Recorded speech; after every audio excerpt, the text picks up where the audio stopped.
The Withered Arm. Chapter 1. A Lawn Milkmaid. It was an 80-cow dairy, and the troop of milkers, regular and supernumerary, were all at work. For though the time of year was as yet but early April, the feed lay entirely in water meadows, and the cows were in full pail. The hour was about 6 in the evening, and 3/4 of the large, red, rectangular animals having been finished off, there was opportunity for a little conversation. "He do bring home his bride tomorrow, I hear. They've come as far as Anglebury today." The voice seemed to proceed from the belly of the cow called Cherry, but the speaker was a milking woman, whose face was buried in the flank of that motionless beast. "Have anybody seen her?" said another. There was a negative response from the first. "Though they say she's a rosy-cheeked, titsy-totsy little body enough," she added, and as the milkmaid spoke she turned her face so that she could glance past her cow's tail to the other side of the barton, where a thin, fading woman of 30 milked somewhat apart from the rest. "Years younger than he, they say," continued the second, with also a glance of reflectiveness in the same direction. "How old you call him, then?" 30 or so?" "More like 40, broke in an old milkman near, in a long white pinafore or wropper, and with the brim of his hat tied down so that he looked like a woman. "I was born before our great weir was builded, and I hadn't man's wages when I laved water there." The discussion waxed so warm that the purr of the milk streams became jerky, till a voice from another cow's belly cried with authority, "Now then, what the Turk do it matter to us about Farmer Lodge's age, or Farmer Lodge's new missus? I shall have to pay him £9 a year for the rent of every one of these milchers, whatever his age or hers. Get on with your work, or 'twill be dark afore we have done. The evening is pinking in already." This speaker was the dairyman himself, by whom the milkmaids and men were employed. Nothing more was said publicly about Farmer Lodge's wedding, but the first woman murmured under her cow to her next neighbour, "'Tis hard for she," signifying the thin, worn milkmaid aforesaid. "Oh, no," said the second, "he hadn't spoken to Rhoda Brooke for years." When the milking was done, they washed their pails and hung them on a many-forked stand made of the peeled limb of an oak tree set upright in the earth, and resembling a colossal antlered horn. The majority then dispersed in various directions homeward. The thin woman, who had not spoken, was joined by a boy of 12 or thereabout, and the twain went away up the field also. Their course lay apart from that of the others, to a lonely spot high above the water-meads, and not far from the border of Egdon Heath, whose dark countenance was visible in the distance as they drew nigh to their home. "They've just been saying down in Barton that your father brings his young wife home from Anglebury tomorrow," the woman observed. "I shall want to send you for a few things to market, and you'll be pretty sure to meet 'em." "Yes, mother," said the boy. "Is father married, then?" "Yes. You can give her a look, and tell me what she's like if you do see her." "Yes, mother." "If she's dark or fair, and if she's tall as I, and if she seems like a woman who's ever worked for a living, or one that's been always well off and has never done anything and shows marks of the lady on her, as I expect she do." "Yes." They crept up the hill in the twilight and entered the cottage. It was built of mud walls, the surface of which had been washed by many rains into channels and depressions that left none of the original flat face visible, while here and there in the thatch above a rafter showed like a bone protruding through the skin.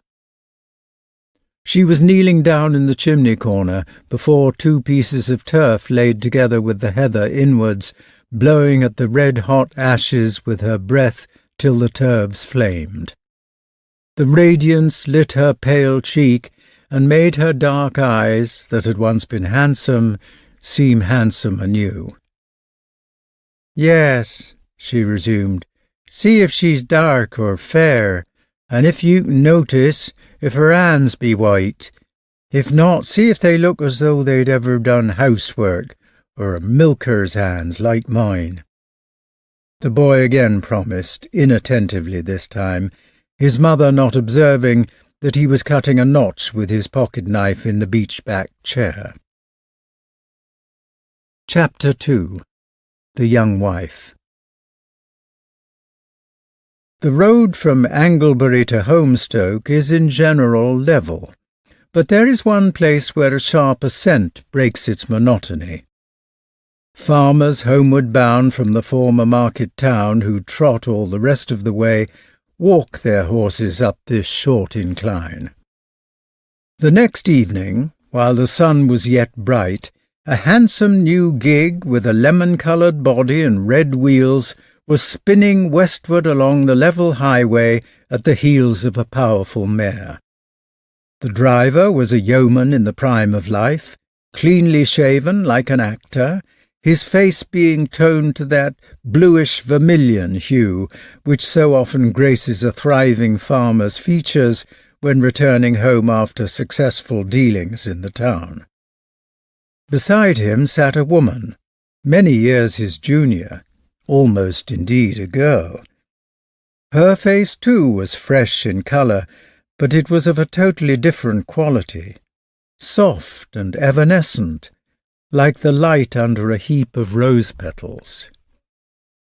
Few people travelled this way, for it was not a main road, and the long white riband of gravel that stretched before them was empty, save of one small, scarce-moving speck, which presently resolved itself into the figure of a boy, who was creeping on at a snail's pace and continually looking behind him, the heavy bundle he carried being some excuse for, if not the reason of, his dilatoriness.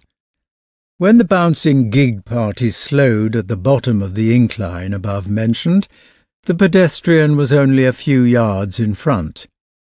Supporting the large bundle by putting one hand on his hip, he turned and looked straight at the farmer's wife, as though he would read her through and through, pacing along abreast of the horse. The low sun was full in her face, rendering every feature, shade, and contour distinct, from the curve of her little nostril to the colour of her eyes. The farmer, though he seemed annoyed at the boy's persistent presence, did not order him to get out of the way, and thus the lad preceded them, his hard gaze never leaving her, till they reached the top of the ascent, when the farmer trotted on with relief in his lineaments, having taken no outward notice of the boy whatever.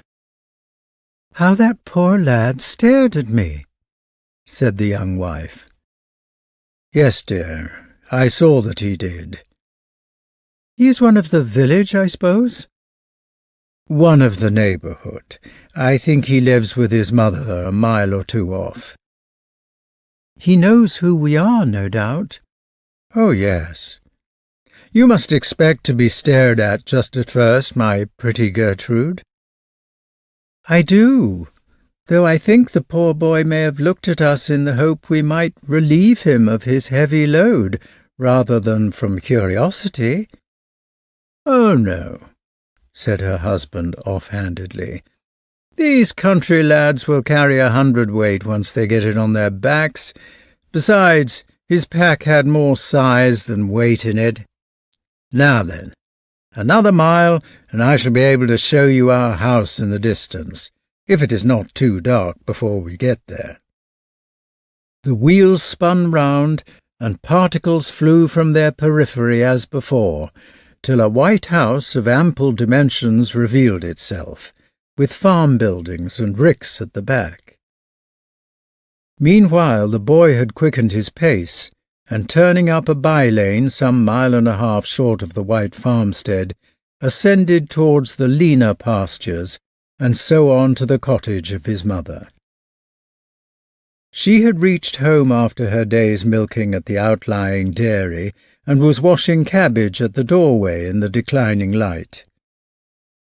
"Hold up the net a moment," she said, without preface, as the boy came up. He flung down his bundle, held the edge of the cabbage net, and as she filled its meshes with the dripping leaves, she went on, "Well, did you see her?" "Yes, quite plain." "Is she ladylike?" "Yes, and more. A lady complete." "Is she young?" "Well, she's growed up, and her ways be quite a woman's." "Of course. What colour is her hair and face?" "Her hair is lightish, and her face as comely as a live doll's." "Her eyes, then, are not dark like mine?" "No, of a bluish turn, and her mouth is very nice and red, and when she smiles, her teeth show white." "Is she tall?" said the woman sharply. "I couldn't see, she was sitting down." "Then do you go to Holmstoke Church tomorrow morning. She's sure to be there. Go early, and notice her walking in, and come home and tell me if she's taller than I." "Very well, mother. But why don't you go and see for yourself?" "I go to see her? I wouldn't look up at her if she was to pass my window this instant." "She was with Mr. Lodge, of course. What did he say or do?" "Just the same as usual." "Took no notice of you?" "None." Next day the mother put a clean shirt on the boy and started him off for Holmstoke Church. He reached the ancient little pile when the door was just being opened, and he was the first to enter. Taking his seat by the font, he watched all the parishioners file in. The well-to-do farmer Lodge came nearly last, and his young wife, who accompanied him, walked up the aisle with the shyness natural to a modest woman who had appeared thus for the first time. As all other eyes were fixed upon her, the youth's stare was not noticed now. When he reached home, his mother said, "Well?" before he'd entered the room. "She is not tall, she is rather short," he replied. "Ah," said his mother with satisfaction. "But she's very pretty, very. In fact, she's lovely." The youthful freshness of the yeoman's wife had evidently made an impression even on the somewhat hard nature of the boy. "That's all I want to hear," said his mother quickly. "Now, spread the tablecloth. The air you caught is very tender, but mind that nobody catches you. You've never told me what sort of hands she had." "I've never seen 'em.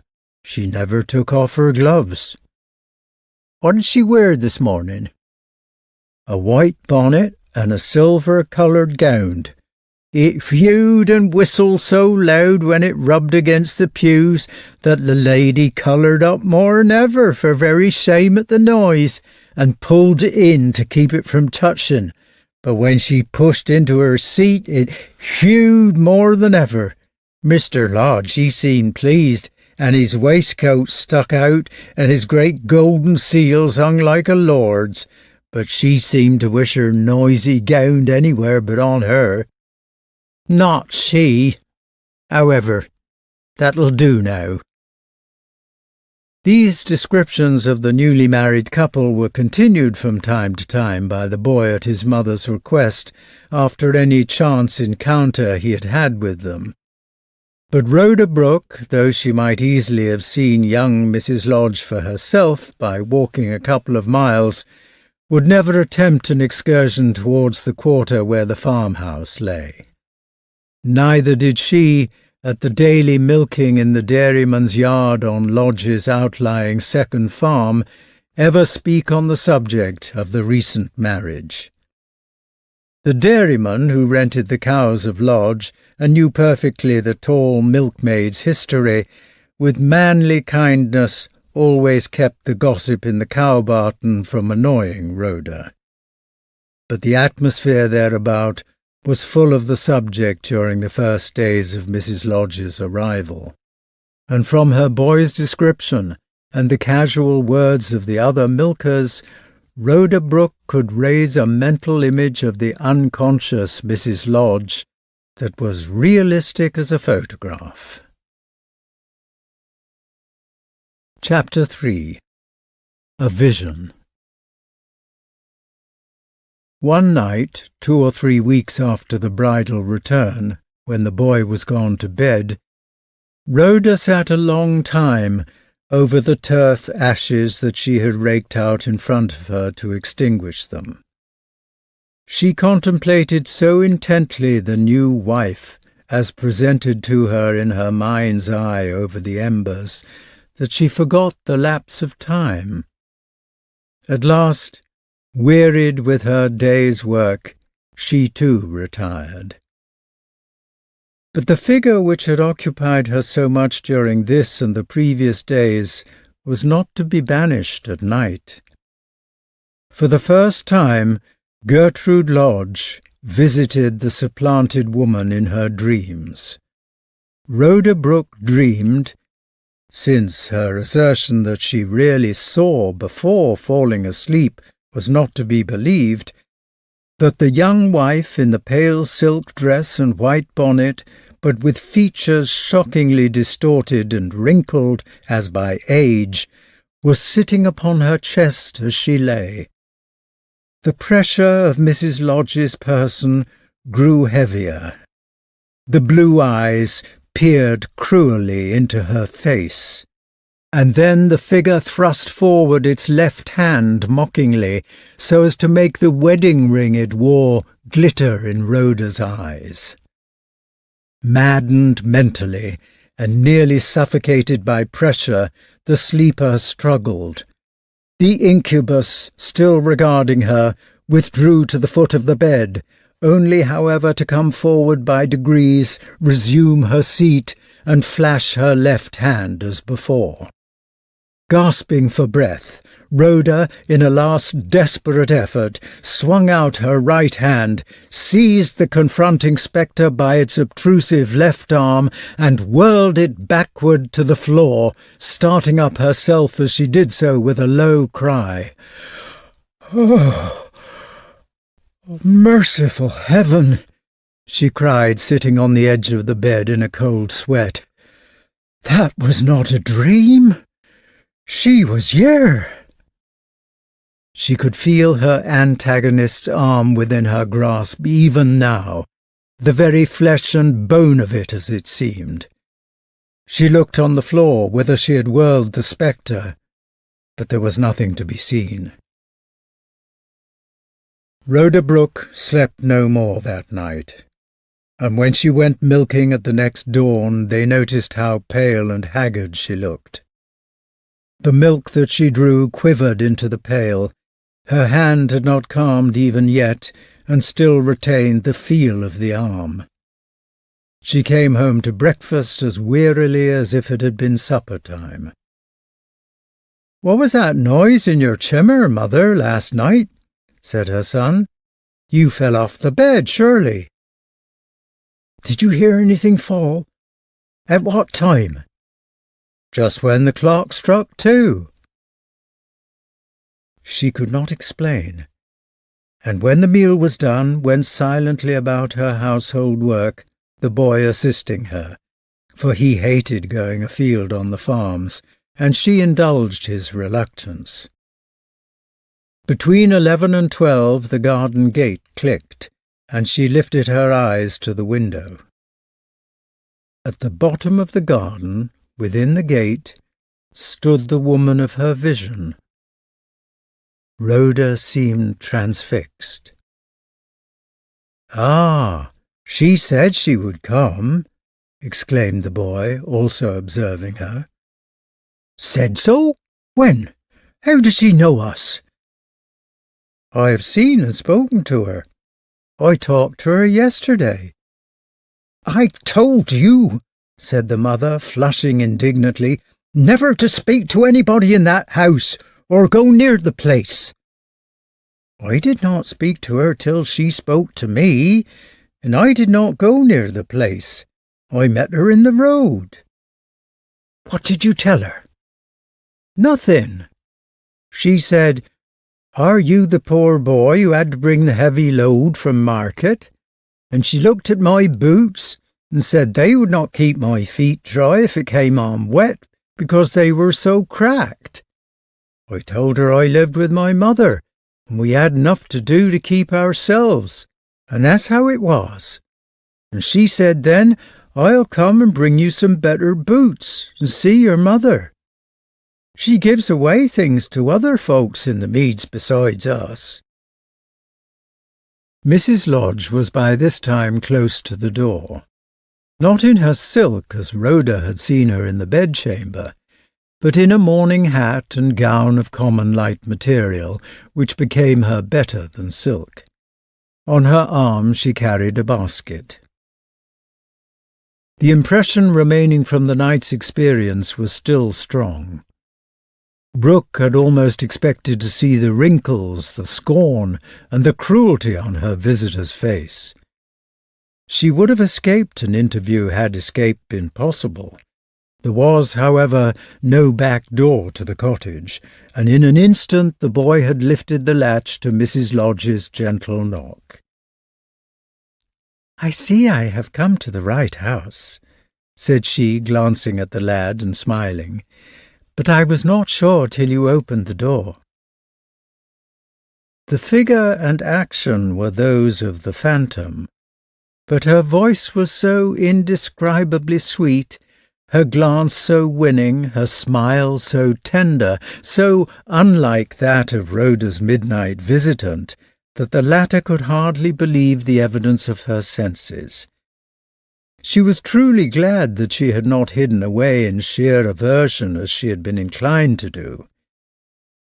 In her basket Mrs. Lodge brought the pair of boots that she had promised to the boy, and other useful articles. At these proofs of a kindly feeling towards her and hers, Rhoda's heart reproached her bitterly. This innocent young thing should have her blessing and not her curse. When she left them, a light seemed gone from the dwelling. 2 days later she came again to know if the boots fitted, and less than a fortnight after that paid Rhoda another call. On this occasion the boy was absent. "I walk a good deal," said Mrs. Lodge, "and your house is the nearest outside our own parish. I hope you are well. You don't look quite well." Rhoda said she was well enough, and indeed, though the paler of the two, there was more of the strength that endures in her well-defined features and large frame than in the soft-cheeked young woman before her. The conversation became quite confidential as regarded their powers and weaknesses, and when Mrs. Lodge was leaving, Rhoda said, "I hope you will find this air agree with you, ma'am, and not suffer from the damp of the water meads." The younger one replied that there was not much doubt of it, her general health being usually good. "Though, now you remind me," she added, "I have one little ailment which puzzles me. It is nothing serious, but I cannot make it out." She uncovered her left hand and arm, and their outline confronted Rhoda's gaze as the exact original of the limb she had beheld and seized in her dream. Upon the pink round surface of the arm were faint marks of an unhealthy colour, as if produced by a rough grasp. Rhoda's eyes became riveted on the discolorations. She fancied that she discerned in them the shape of her own 4 fingers. "How did it happen?" she said mechanically. "I cannot tell," replied Mrs. Lodge, shaking her head. "One night when I was sound asleep, dreaming I was away in some strange place, a pain suddenly shot into my arm there, and was so keen as to awaken me. I must have struck it in the daytime, I suppose, though I don't remember doing so," she added, laughing. "I tell my dear husband that it looks just as if he had flown into a rage and struck me there. Oh, I dare say it will soon disappear." "Ha, ha, ha! Yes. On what night did it come?" Mrs. Lodge considered, and said it would be a fortnight ago on the morrow. "When I awoke I could not remember where I was," she added, "till the clock striking 2 reminded me." She had named the night and the hour of Rhoda's spectral encounter, and Brooke felt like a guilty thing. The artless disclosure startled her. She did not reason on the freaks of coincidence, and all the scenery of that ghastly night returned with double vividness to her mind. "Oh, can it be," she said to herself when her visitor had departed, "that I exercise a malignant power over people against my own will?" She knew that she had been slyly called a witch since her fall, but never having understood why that particular stigma had been attached to her, it had passed disregarded. Could this be the explanation? And had such things as this ever happened before? Chapter 4. A Suggestion. The summer drew on, and Rhoda Brooke almost dreaded to meet Mrs. Lodge again, notwithstanding that her feeling for the young wife amounted well nigh to affection. Something in her own individuality seemed to convict Rhoda of crime. Yet a fatality sometimes would direct the steps of the latter to the outskirts of Holmstoke whenever she left her house for any other purpose than her daily work, and hence it happened that their next encounter was out of doors. Rhoda could not avoid the subject which had so mystified her, and after the first few words she stammered, "I hope your arm is well again, ma'am?" She had perceived with consternation that Gertrude Lodge carried her left arm stiffly. "No, it is not quite well. Indeed, it is no better at all. It is rather worse. It pains me dreadfully sometimes." "Perhaps you'd better go to a doctor, ma'am." She replied that she had already seen a doctor. Her husband had insisted upon her going to one, but the surgeon had not seemed to understand the afflicted limb at all. He had told her to bathe it in hot water, and she had bathed it, but the treatment had done no good. "Will you let me see it?" said the milkwoman. Mrs. Lodge pushed up her sleeve and disclosed the place, which was a few inches above the wrist. As soon as Rhoda Brooke saw it, she could hardly preserve her composure.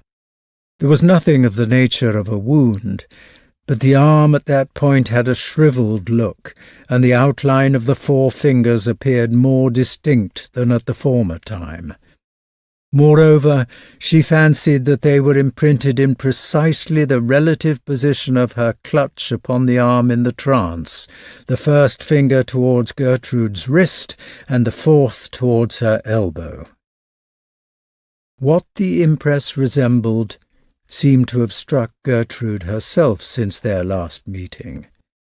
"It looks almost like finger marks," she said, adding with a faint laugh, "My husband says it is as if some witch or the devil himself had taken hold of me there and blasted the flesh." Rhoda shivered. "That's fancy," she said hurriedly. "I wouldn't mind it if I were you." "I shouldn't so much mind it," said the younger with hesitation, if I hadn't a notion that it makes my husband dislike me. No, love me less. Men think so much of personal appearance." "Some do. He for one." "Yes, and he was very proud of mine at first." "Keep your arm covered from his sight." "Ah, he knows the disfigurement is there." She tried to hide the tears that filled her eyes. "Well, ma'am, I earnestly hope it'll go away soon." And so the milkwoman's mind was chained anew to the subject by a horrid sort of spell as she returned home. The sense of having been guilty of an act of malignity increased, affect as she might to ridicule her superstition. In her secret heart, Rhoda did not altogether object to a slight diminution of her successor's beauty by whatever means it had come about, but she did not wish to inflict upon her physical pain. For though this pretty young woman had rendered impossible any reparation which Lodge might have made Rhoda for his past conduct, everything like resentment at the unconscious usurpation had quite passed away from the elder's mind. If the sweet and kindly Gertrude Lodge only knew of the scene in the bedchamber, what would she think? Not to inform her of it seemed treachery in the presence of her friendliness, but tell she could not of her own accord, neither could she devise a remedy. She mused on the matter the greater part of the night, and the next day, after the morning milking, set out to obtain another glimpse of Gertrude Lodge if she could, being held to her by a gruesome fascination. By watching the house from a distance, the milkmaid was presently able to discern the farmer's wife in a ride she was taking alone, probably to join her husband in some distant field. Mrs. Lodge perceived her and cantered in her direction. "Good morning, Rhoda," Gertrude said when she had come up. "I was going to call." Rhoda noticed that Mrs. Lodge held the reins with some difficulty. "I hope the bad arm," said Rhoda. "They tell me there is possibly one way by which I might be able to find out the cause, and so perhaps the cure of it," replied the other anxiously. "It is by going to some clever man over in Egdon Heath. They did not know if he was still alive, and I cannot remember his name at this moment, but they said that you knew more of his movements than anybody else hereabout, and could tell me if he were still to be consulted. Dear me, what was his name? But you know." "Not Conjurer Trendle," said her thin companion, turning pale. "Trendle, yes. Is he alive?" "I believe so," said Rhoda with reluctance. "Why do you call him Conjurer?" "Well, they used to say he was he had powers other folks have not." "Oh, how could my people be so superstitious as to recommend a man of that sort? I thought they meant some medical man. I shall think no more of him."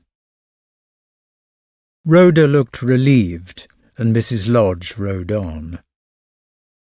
The milkwoman had inwardly seen from the moment she heard of her having been mentioned as a reference for this man that there must exist a sarcastic feeling among the workfolk that a sorceress would know the whereabouts of the exorcist.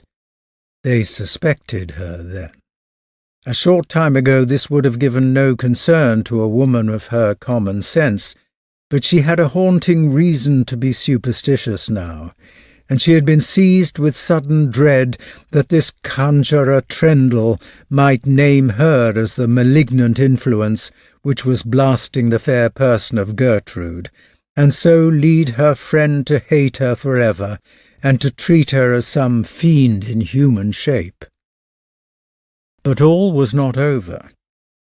2 days after, a shadow intruded into the window pattern thrown on Rhoda Brooke's floor by the afternoon sun.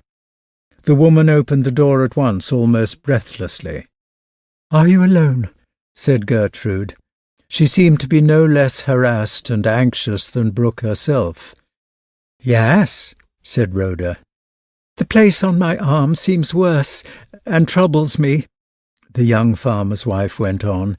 "It is so mysterious. I do hope it will not be an incurable wound. I have again been thinking of what they said about Conjurer Trendle.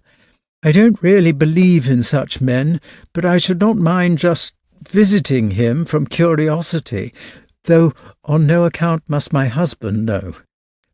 Is it far to where he lives?" "Yes, 5 miles, said Rhoda backwardly. "In the heart of Egdon." "Well, I should have to walk. Could you not go with me to show me the way, say, tomorrow afternoon?"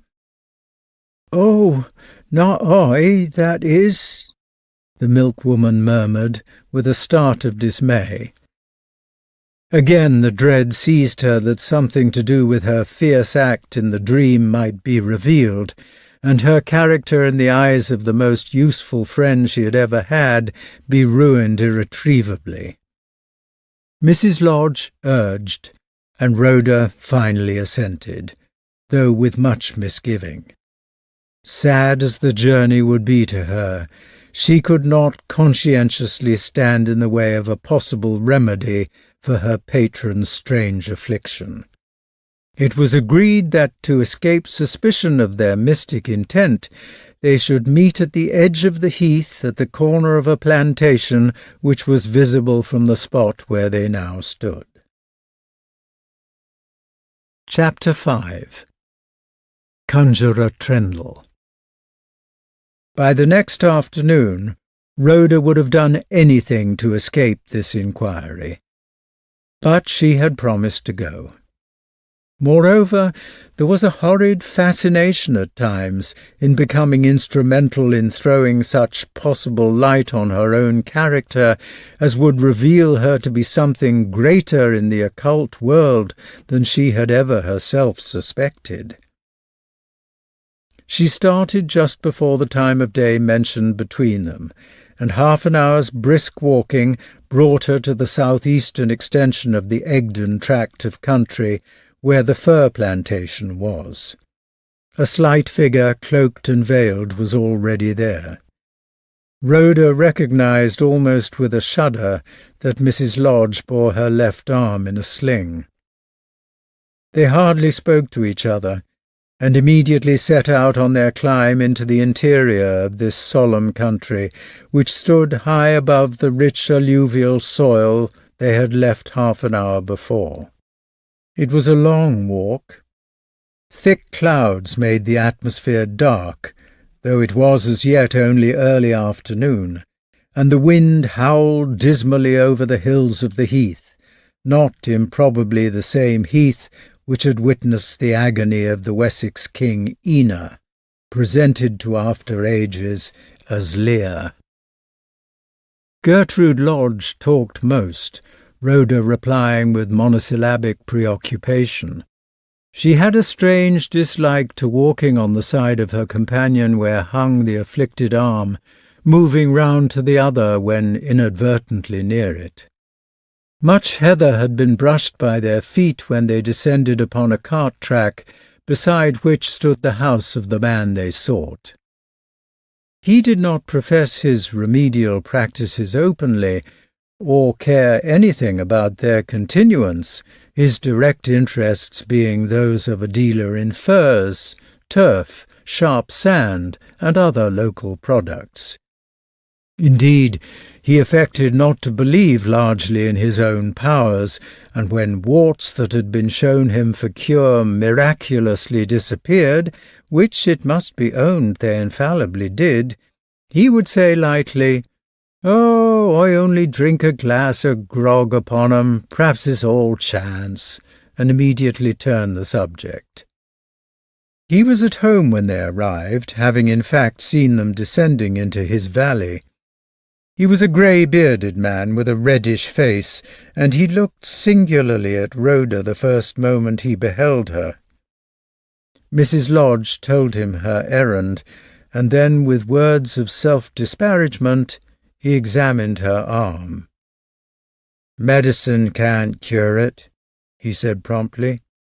"'Tis the work of an enemy." Rhoda shrank into herself and drew back. "An enemy? What enemy?" asked Mrs. Lodge. He shook his head. "That's best known to yourself," he said. "If you like, I can show the person to you, though I shall not myself know who it is. I can do no more, and don't wish to do that." She pressed him, on which he told Rhoda to wait outside where she stood, and took Mrs. Lodge into the room. It opened immediately from the door, and as the latter remained ajar, Rhoda Brooke could see the proceedings without taking part in them. He brought a tumbler from the dresser, nearly filled it with water, and fetching an egg, prepared it in some private way, after which he broke it on the edge of the glass so that the white went in and the yolk remained. As it was getting gloomy, he took the glass and its contents to the window and told Gertrude to watch them closely.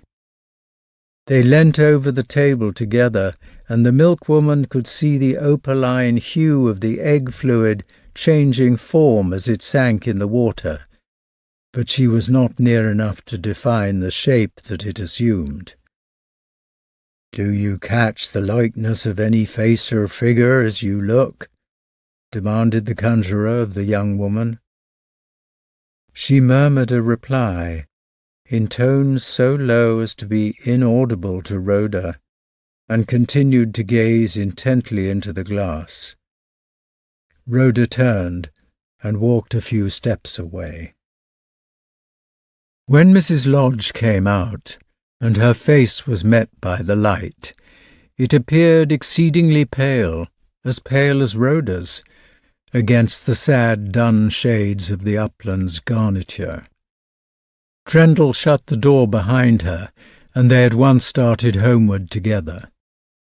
But Rhoda perceived that her companion had quite changed. "Did he charge much?" she asked tentatively. "Oh, no, nothing. He would not take a farthing," said Gertrude. What did you see?" inquired Rhoda. "Nothing I care to speak of." The constraint in her manner was remarkable. Her face was so rigid as to wear an oldened aspect, faintly suggestive of the face in Rhoda's bedchamber. "Was it you who first proposed coming here?" Mrs. Lodge suddenly inquired after a long pause. "How very odd if you did." "No, but I am not sorry we have come, all things considered," she replied. For the first time, a sense of triumph possessed her, and she did not altogether deplore that the young thing at her side should learn that their lives had been antagonized by other influences than their own. The subject was no more alluded to during the long and dreary walk home. But in some way or other, a story was whispered about the many-dairied lowland that winter that Mrs. Lodge's gradual loss of the use of her left arm was owing to her being overlooked by Rhoda Brooke. The latter kept her own counsel about the incubus, but her face grew sadder and thinner, and in the spring she and her boy disappeared from the neighbourhood of Holmstoke. Chapter 6. A Second Attempt. 6 years passed away, and Mr. and Mrs. Lodge's married experience sunk into prosiness and worse. The farmer was usually gloomy and silent. The woman whom he had wooed for her grace and beauty was contorted and disfigured in the left limb.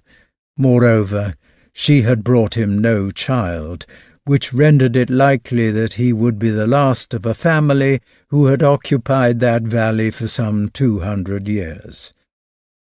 He thought of Rhoda Brooke and her son, and feared this might be a judgment from heaven upon him. The once blithe-hearted and enlightened Gertrude was changing into an irritable, superstitious woman, whose whole time was given to experimenting upon her ailment with every quack remedy she came across. She was honestly attached to her husband, and was ever secretly hoping against hope to win back his heart again by regaining some at least of her personal beauty. Hence it arose that her closet was lined with bottles, packets, and ointment pots of every description, nay, bunches of mystic herbs, charms, and books of necromancy, which in her schoolgirl time she would have ridiculed as folly. "Damned if you won't poison yourself with these apothecary messes and witch mixtures some time or other," said her husband, when his eye chanced to fall upon the multitudinous array. She did not reply, but turned her sad, soft glance upon him in such heart-swollen reproach that he looked sorry for his words, and added, "I only meant it for your good, you know, Gertrude." "I'll clear out the whole lot and destroy them," said she huskily, "and try such remedies no more."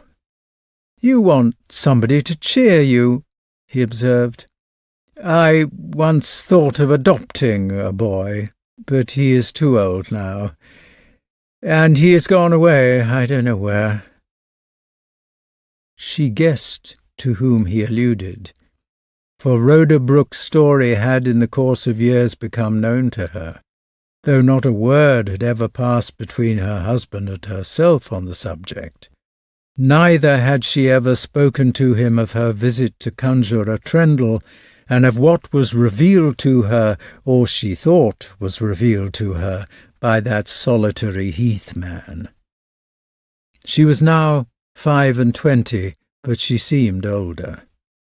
6 years of marriage, and only a few months of love, she sometimes whispered to herself, and then she thought of the apparent cause, and said with a tragic glance at her withering limb, "If I could only again be as I was when he first saw me."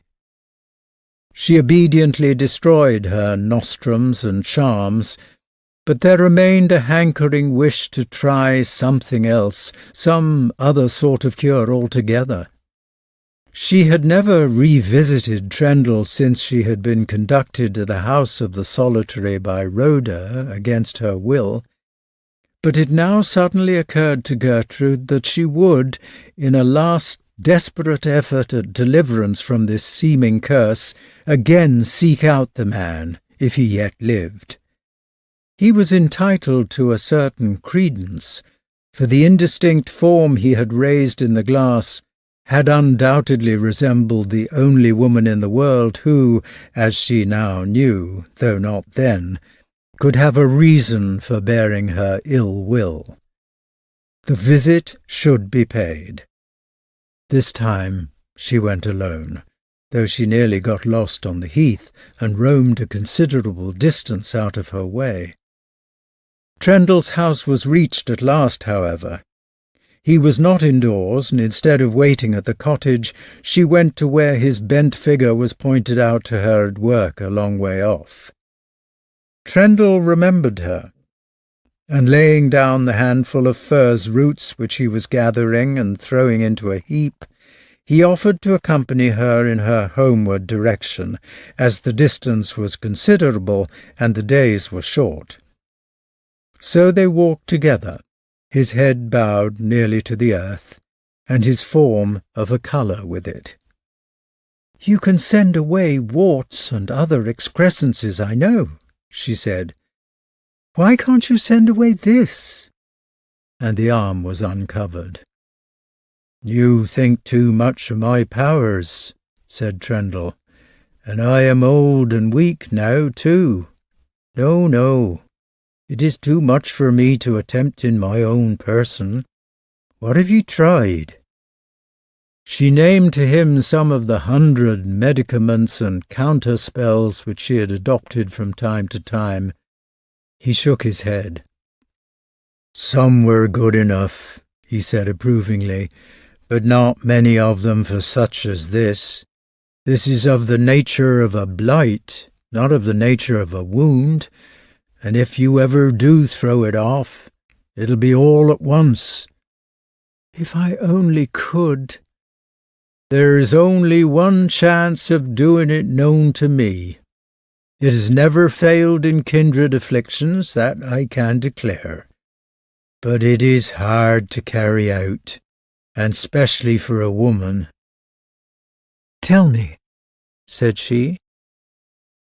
"You must touch with the limb the neck of a man who's been hanged." She started a little at the image he had raised. "Before he's cold, just after he's cut down," continued the conjurer impassively. "How can that do good?" "It will turn the blood and change the constitution. But as I say, to do it is hard. You must get into jail and wait for him when he's brought off the gallows. Lots have done it, though perhaps not such pretty women as you. I used to send dozens for skin complaints, but that was in former times. The last I sent was in 13, near 20 years ago."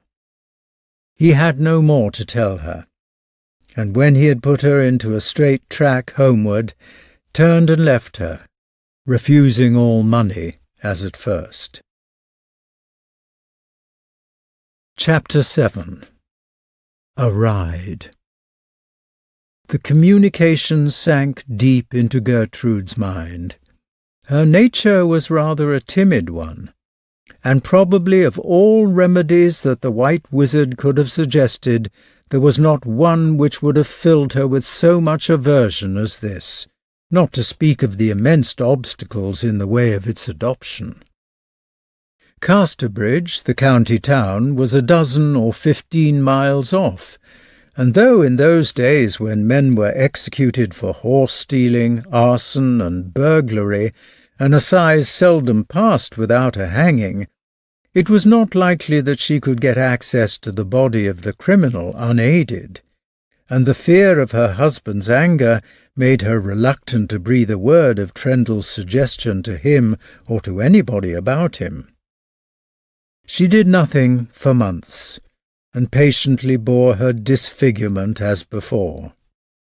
But her woman's nature, craving for renewed love through the medium of renewed beauty, she was but 25, was ever stimulating her to try what, at any rate, could hardly do her any harm. "What came by a spell will go by a spell, surely," she would say. Whenever her imagination pictured the act, she shrank in terror from the possibility of it. Then the words of the conjurer, "It will turn your blood," were seen to be capable of a scientific, no less than a ghastly interpretation. The mastering desire returned, and urged her on again. There was at this time but one county paper, and that her husband only occasionally borrowed. But old-fashioned days had old-fashioned means, and news was extensively conveyed by word of mouth from market to market or from fair to fair, so that whenever such an event as an execution was about to take place, few within a radius of 20 miles were ignorant of the coming sight. And so far as Holmstoke was concerned, some enthusiasts had been known to walk all the way to Casterbridge and back in one day, solely to witness the spectacle. The next assizes were in March, and when Gertrude Lodge heard that they had been held, she inquired stealthily at the inn as to the result, as soon as she could find opportunity. She was, however, too late. The time at which the sentences were to be carried out had arrived, and to make the journey and obtain admission at such short notice required at least her husband's assistance. She dared not tell him, for she had found by delicate experiment that these smouldering village beliefs made him furious if mentioned, partly because he half entertained them himself. It was therefore necessary to wait for another opportunity. Her determination received a fillip from learning that 2 epileptic children had attended from this very village of Holmstoke many years before with beneficial results, though the experiment had been strongly condemned by the neighbouring clergy. April, May, June passed, and it is no overstatement to say that by the end of the last-named month, Gertrude well-nigh longed for the death of a fellow creature. Instead of her formal prayers each night, her unconscious prayer was, "O Lord, hang some guilty or innocent person soon."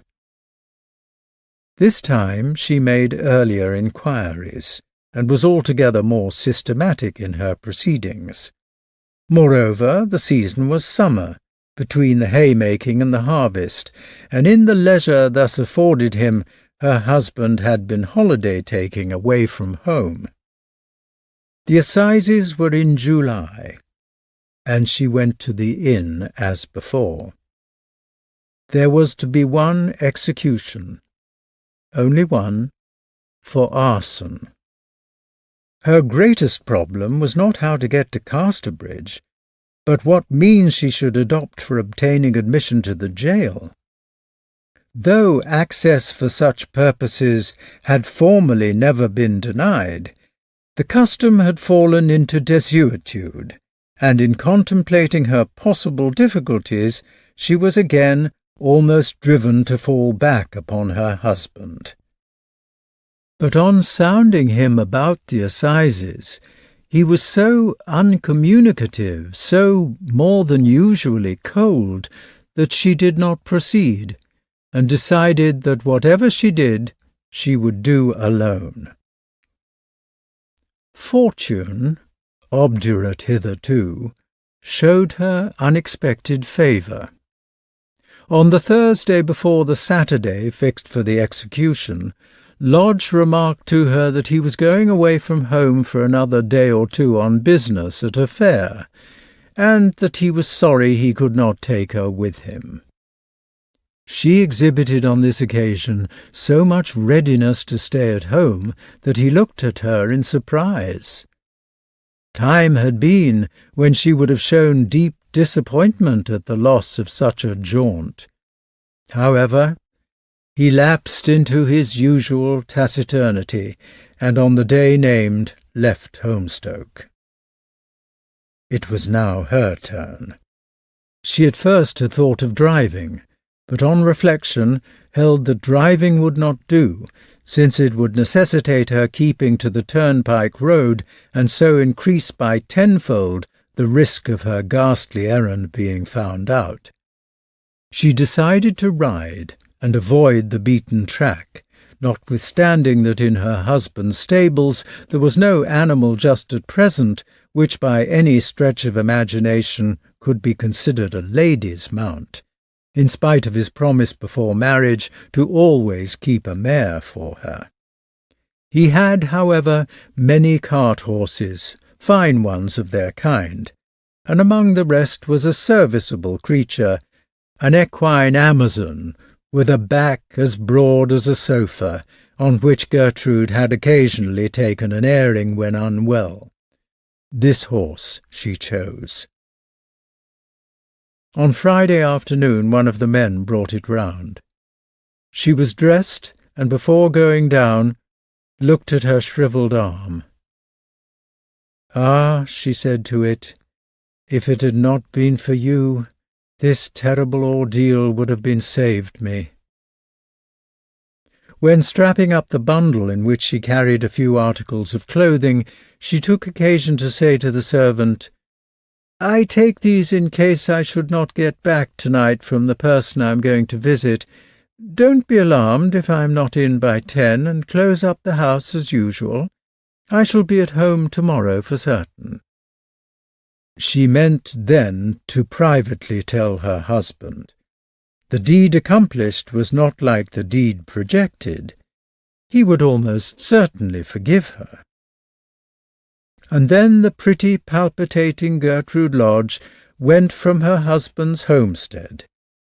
But though her goal was Casterbridge, she did not take the direct route thither through Stickleford. Her cunning course at first was in precisely the opposite direction. As soon as she was out of sight, however, she turned to the left by a road which led into Egdon, and on entering the heath, wheeled round and set out in the true course, due westerly. A more private way down the country could not be imagined, and as to direction, she had merely to keep her horse's head to a point a little to the right of the sun. She knew that she would light upon a furze cutter or cottager of some sort from time to time, from whom she might correct her bearing.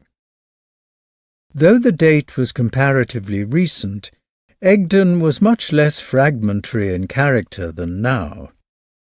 The attempts, successful and otherwise, at cultivation on the lower slopes, which intrude and break up the original heath into small detached heaths, had not been carried far. Enclosure Acts had not taken effect, and the banks and fences which now exclude the cattle of those villagers who formerly enjoyed rights of commonage thereon, and the carts of those who had turbary privileges which kept them in firing all the year round, were not erected. Gertrude, therefore, rode along with no other obstacles than the prickly furze bushes, the mats of heather, the white watercourses, and the natural steeps and declivities of the ground. Her horse was sure, if heavy-footed and slow, and though a draught animal, was easy-paced. Had it been otherwise, she was not a woman who could have ventured to ride over such a bit of country with a half-dead arm. It was therefore nearly 8 o'clock when she drew rein to breathe the mare on the last outlying high point of heathland towards Casterbridge, previous to leaving Egdon for the cultivated valleys. She halted before a pool called Rushy Pond, flanked by the ends of 2 hedges. A railing ran through the centre of the pond, dividing it in half. Over the railing she saw the low green country. Over the green trees, the roofs of the town. Over the roofs, a white, flat façade denoting the entrance to the county jail. On the roof of this front, specks were moving about.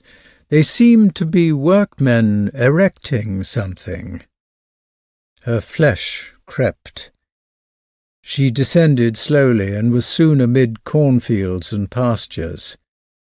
In another half-hour, when it was almost dusk, Gertrude reached the White Hart, the first inn of the town on that side. Little surprise was excited by her arrival. Farmers' wives rode on horseback then more than they do now, though for that matter Mrs. Lodge was not imagined to be a wife at all. The innkeeper supposed her some harum-scarum young woman who had come to attend hang fair next day. Neither her husband nor herself ever dealt in Casterbridge market, so that she was unknown. While dismounting, she beheld a crowd of boys standing at the door of a harness-maker's shop just above the inn, looking inside it with deep interest. "What is going on there?" she asked of the ostler. "Making the rope for tomorrow." She throbbed responsively and contracted her arm. "'Tis sold by the inch afterwards," the man continued. "I could get you a bit, miss, for nothing, if you like." She hastily repudiated any such wish, all the more from a curious, creeping feeling that the condemned wretch's destiny was becoming interwoven with her own, and having engaged a room for the night, sat down to think.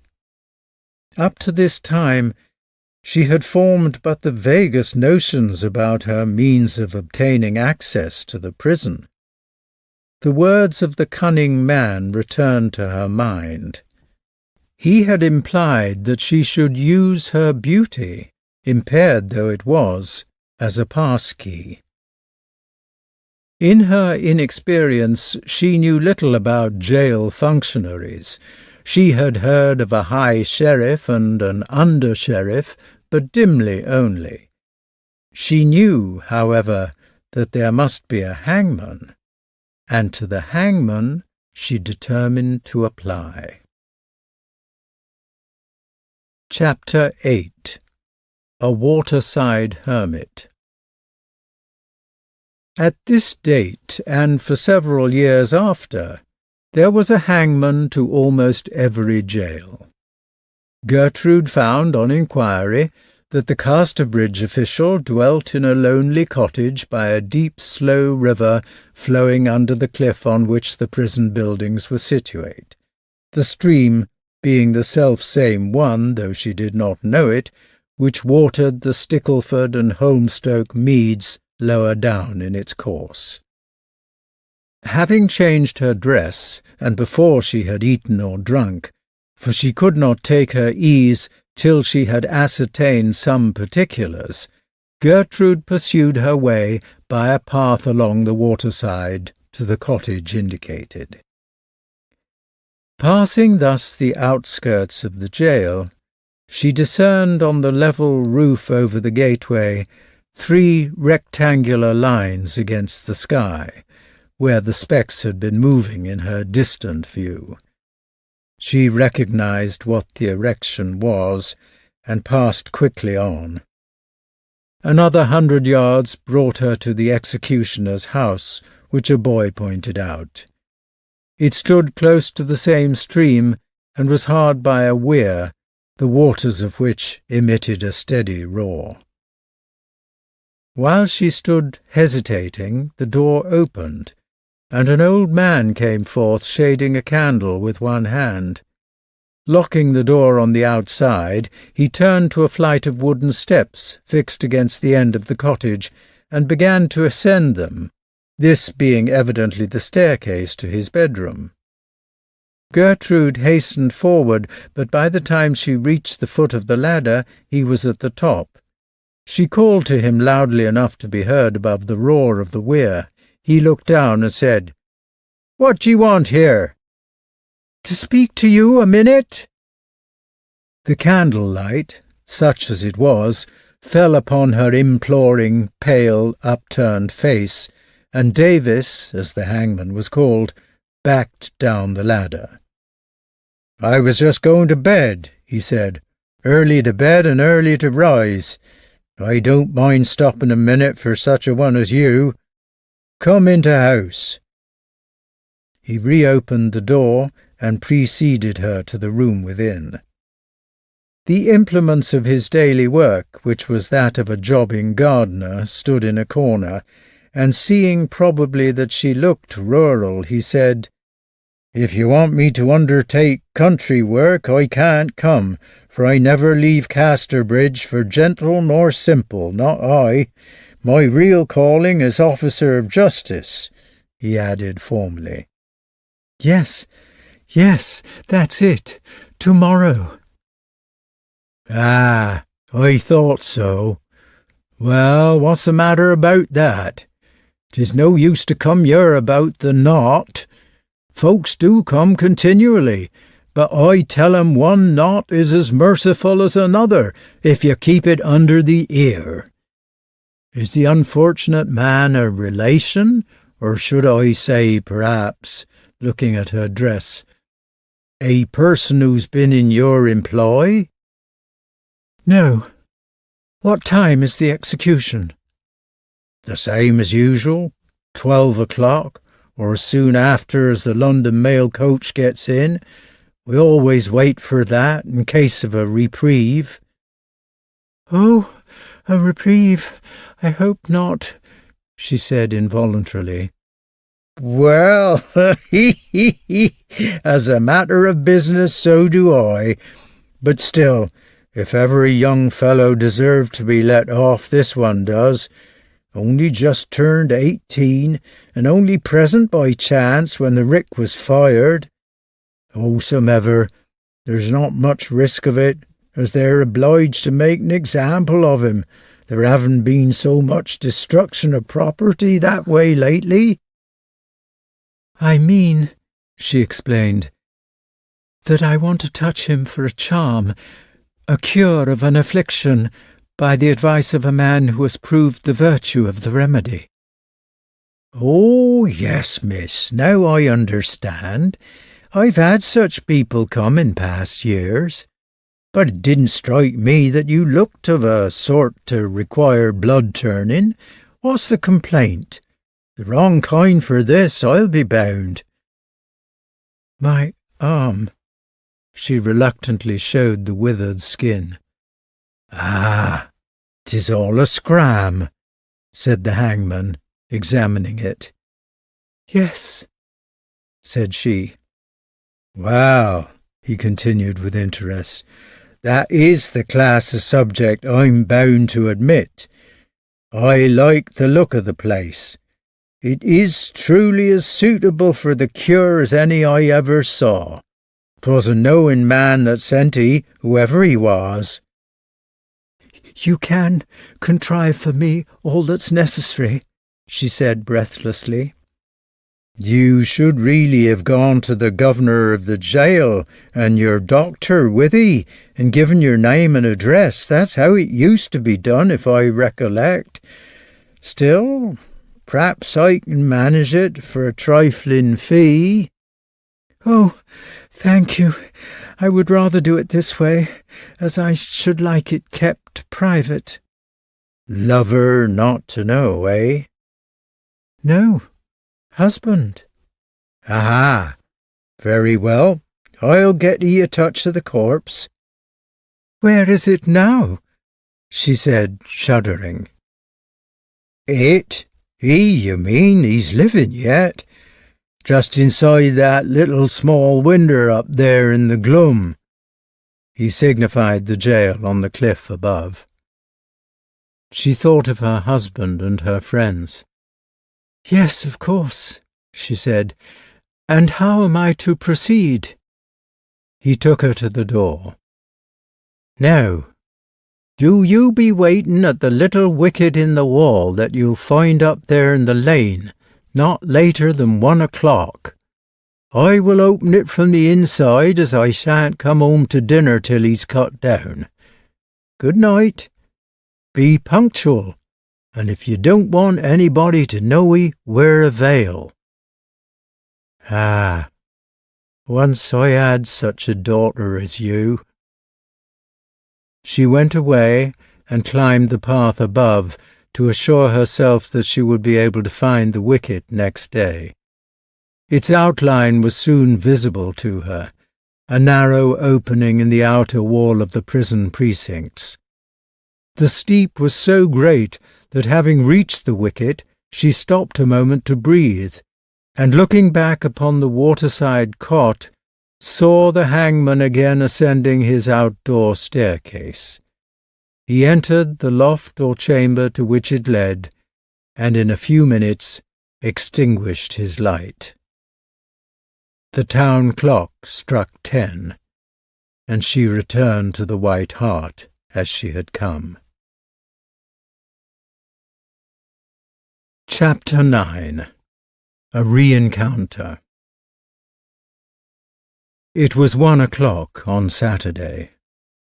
Gertrude Lodge, having been admitted to the jail as above described, was sitting in a waiting room within the second gate, which stood under a classic archway of ashlar, then comparatively modern, and bearing the inscription, County Jail, 1793. This had been the facade she saw from the heath the day before. Near at hand was a passage to the roof on which the gallows stood. The town was thronged, and the market suspended, but Gertrude had seen scarcely a soul. Having kept her room till the hour of the appointment, she had proceeded to the spot by a way which avoided the open space below the cliff where the spectators had gathered. But she could even now hear the multitudinous babble of their voices, out of which rose at intervals the hoarse croak of a single voice uttering the words, "Last dying speech and confession." There had been no reprieve, and the execution was over. But the crowd still waited to see the body taken down. Soon the persistent girl heard a trampling overhead. Then a hand beckoned to her, and following directions, she went out and crossed the inner paved court beyond the gatehouse, her knees trembling so that she could scarcely walk. One of her arms was out of its sleeve and only covered by her shawl. On the spot at which she had now arrived were 2 trestles, and before she could think of their purpose, she heard heavy feet descending stairs somewhere at her back. Turn her head she would not, or could not, and rigid in this position, she was conscious of a rough coffin passing her shoulder, borne by 4 men. It was open, and in it lay the body of a young man, wearing the smock frock of a rustic and fustian breeches. The corpse had been thrown into the coffin so hastily that the skirt of the smock frock was hanging over. The burden was temporarily deposited on the trestles. By this time the young woman's state was such that a grey mist seemed to float before her eyes, on account of which, and the veil she wore, she could scarcely discern anything. It was as though she had nearly died, but was held up by a sort of galvanism. "No," said a voice close at hand, and she was just conscious that the word had been addressed to her. By a last strenuous effort she advanced, at the same time hearing persons approaching behind her. She bared her poor cursed arm, and Davis, uncovering the face of the corpse, took Gertrude's hand and held it so that her arm lay across the dead man's neck, upon a line the colour of an unripe blackberry which surrounded it. Gertrude shrieked. The turn of the blood, predicted by the conjurer, had taken place. But at that moment a second shriek rent the air of the enclosure. It was not Gertrude's, and its effect upon her was to make her start round. Immediately behind her stood Rhoda Brooke, her face drawn and her eyes red with weeping. Behind Rhoda stood Gertrude's own husband, his countenance lined, his eyes dim, but without a tear. "Damn you! What are you doing here?" he said hoarsely. "Hussy! To come between us and our child now!" cried Rhoda, This is the meaning of what Satan showed me in the vision. You are like her at last." And clutching the bare arm of the younger woman, she pulled her unresistingly back against the wall.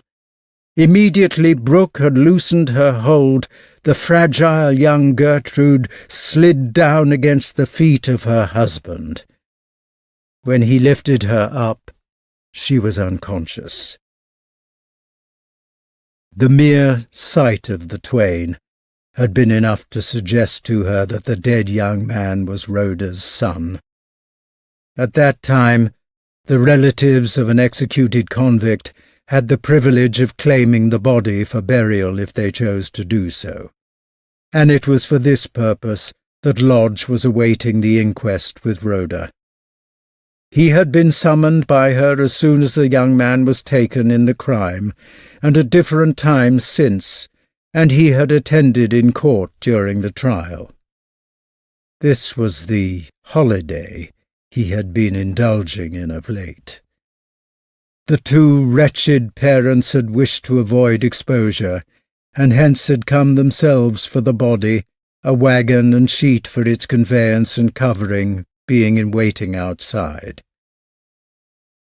Gertrude's case was so serious that it was deemed advisable to call to her the surgeon who was at hand.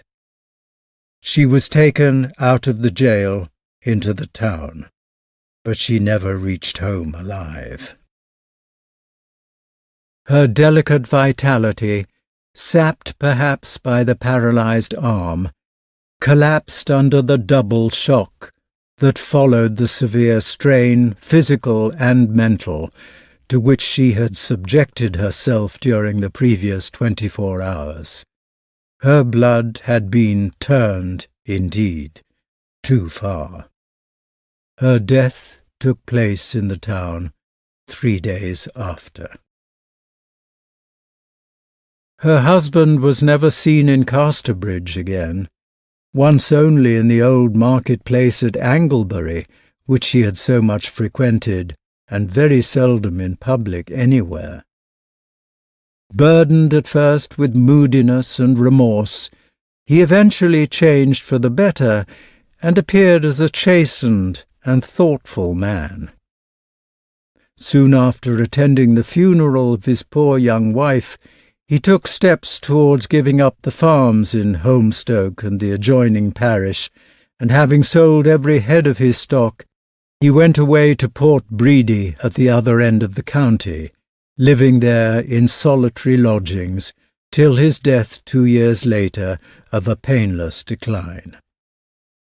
It was then found that he had bequeathed the whole of his not inconsiderable property to a reformatory for boys, subject to the payment of a small annuity to Rhoda Brooke, if she could be found to claim it. For some time she could not be found, but eventually she reappeared in her old parish, absolutely refusing, however, to have anything to do with the provision made for her. Her monotonous milking at the dairy was resumed, and followed for many long years, till her form became bent, and her once abundant dark hair white and worn away at the forehead, perhaps by long pressure against the cows. Here sometimes those who knew her experiences would stand and observe her, and wonder what sombre thoughts were beating inside that impassive, wrinkled brow, to the rhythm of the alternating milk streams.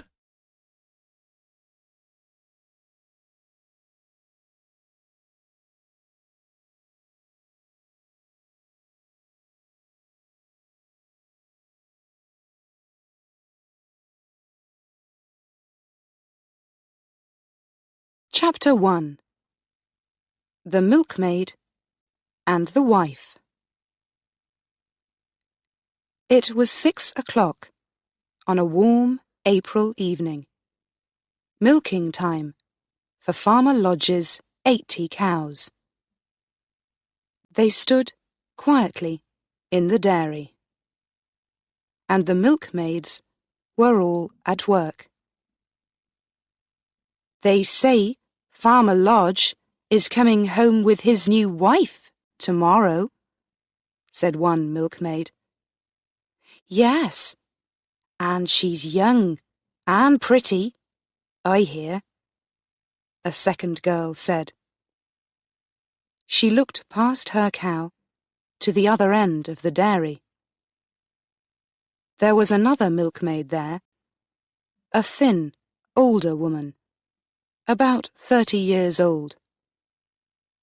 The first girl looked at the older woman too. "I'm sorry for her," she said quietly to her friend. "Oh, no," said the second girl. "That was years and years ago. Farmer Lodge never speaks to Rhoda Brook these days." When the milking was finished, the milkmaids left the dairy and went home.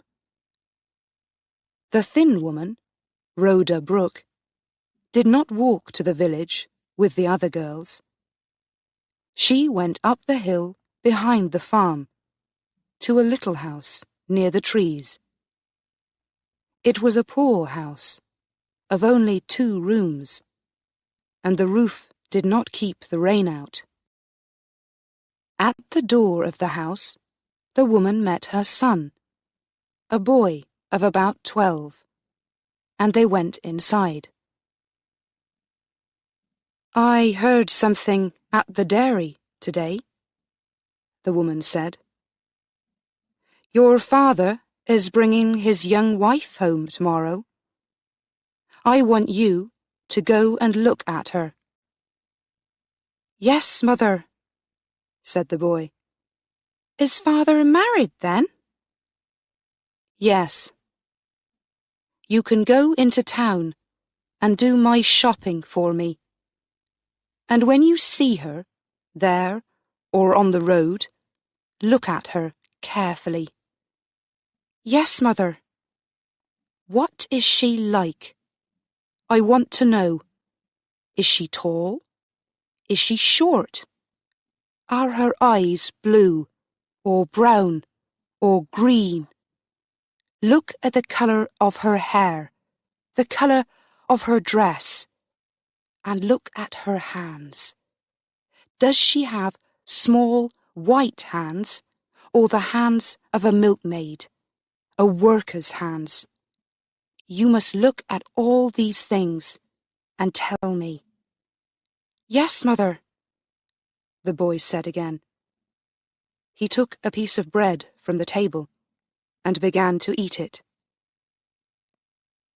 His mother said nothing more, but turned her thin, pale face to the open door. Her beautiful, dark eyes stared out at the trees, seeing and not seeing. The next evening was warm and sunny. The road from the town to the farm went up and down a number of hills. And near the top of one big hill, the boy saw a carriage behind him. It was Farmer Lodge, with his new wife. She was a pretty young thing, much younger than her husband, with a sweet, innocent face. The boy carried a heavy bag and was happy to stop and stare for a minute. The carriage came slowly up the hill, and the boy took a good, long look at the farmer's wife. His eyes never left her face. The farmer did not look at the boy once, and at the top of the hill, the carriage went faster, leaving the boy behind. "How that poor boy stared at me," said the young wife. "Yes, my love, I saw that," the farmer said. "Is he a boy from the village?" "No, I think he lives with his mother on one of these hills." "He knows you, then?" "Of course. And everyone is going to stare at you at first, my pretty Gertrude." "Yes, I know. But that poor boy had a very heavy bag. Perhaps he wanted us to help him with the bag." "Oh, these country boys can carry anything," said her husband. "They do it all the time." The carriage went quickly on. After a time, the boy left the road and went up the hill to his mother's house. She was home before him. She took the heavy bag from him and began to take the things out. "Well, did you see her?" "Yes, I had a good look at her on the road." "And what is she like?" "She's nice." "Is she young?" "Well, she's older than me." "Of course she is. But is she older than me?" "No, she's younger." "What colour is her hair?" "It's a brown colour, and her face is very pretty." "Are her eyes dark?" "No, they're blue, and her mouth is very nice and red. And when she smiles, you can see white teeth." "Is she tall?" said the woman, a little angrily. "I couldn't see. She was in the carriage." "Then tomorrow you must go to church. Go early, before she and Mr. Lodge arrive, and watch her when she walks in. Then come home and tell me." "Very well, Mother. But why don't you go and look at her?" "Never. I don't want to see her."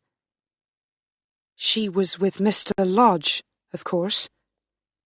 Did he look at you, or speak to you?" "No."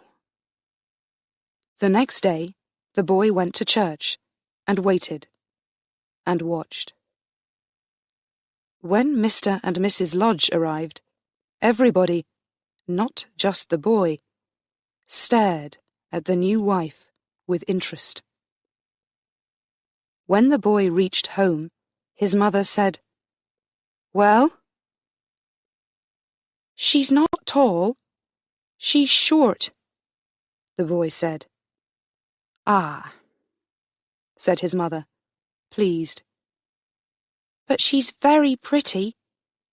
"Very. She had a beautiful white dress on, and it made a lot of noise when she moved. Mr. Lodge looked very happy with her." "No more now," said the woman. "You can tell me more later." In the next days, Rhoda Brooke heard more and more from her son about the new wife. The boy often saw Mrs. Lodge around the farmhouse, but his mother never saw her, and never went near the farmhouse. At the dairy, the other milkmaids talked a lot about the new wife. They usually stopped when Rhoda was near, but she heard some of it. She remembered everything, and forgot nothing. And slowly, Rhoda Brooke made a picture in her head of the young Mrs. Lodge, a picture as good, as true, as a photograph.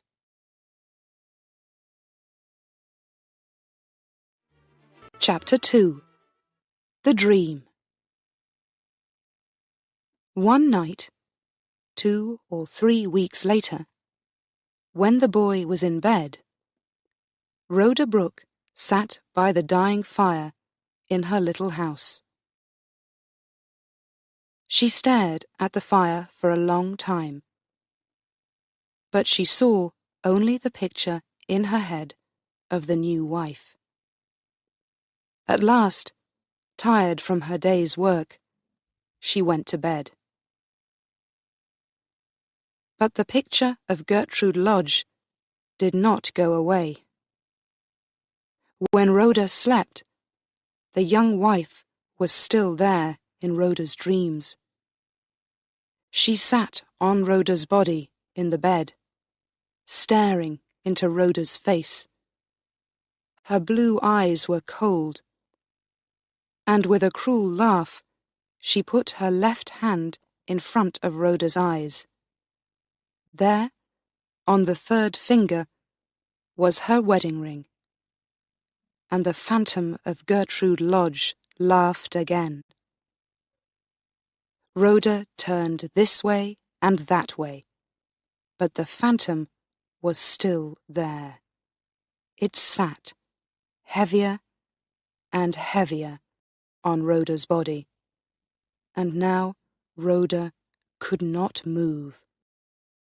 Always in her ears was that cruel laugh, and always in front of her eyes was that left hand with its wedding ring.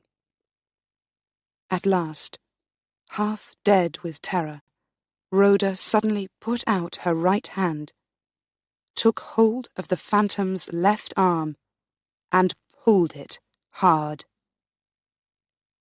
The phantom fell off the bed onto the floor, and Rhoda sat up. "Dear God!" she cried. She felt cold, so cold. That was not a dream. She was here. She could still feel the young woman's arm under her hand, a warm, living arm. She looked on the floor for the woman's body, but there was nothing there. Rhoda Brooke slept no more that night, and at the dairy, early the next morning, she looked pale and ill.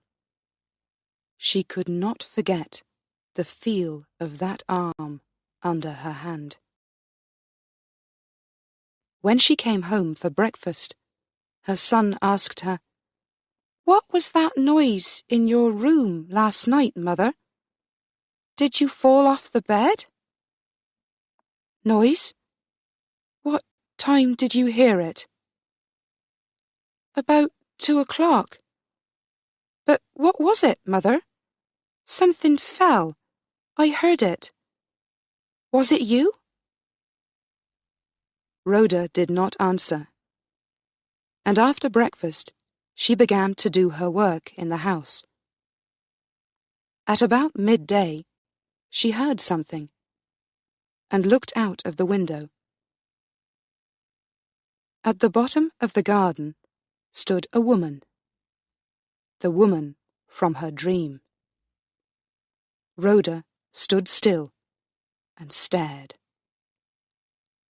The boy came to look out of the window too. "Oh, there's Mrs. Lodge," he said. "She told me—" "Told you?" said his mother. She looked angry. "Why did you speak to her? I told you not to." "She spoke to me first. I met her in the road." "When was this?" "Yesterday." "What did you tell her?" "Nothing. She began to talk to me, and then she saw my old shoes. She said, 'Do they keep the rain out?' And I said, 'No, they don't. But Mother and I have no money for new shoes.' Then she said, 'I can give you some better shoes.' She's bringing them now, I think.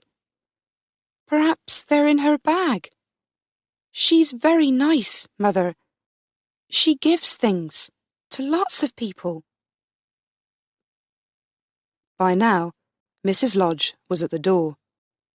Rhoda wanted to run away, but there was no back door in her little house.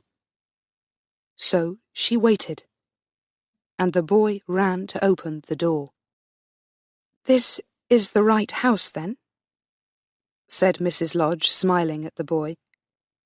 "And this is your mother, is it?" The face and body were the same as those of the phantom in Rhoda's dream. But there was nothing cruel in this face.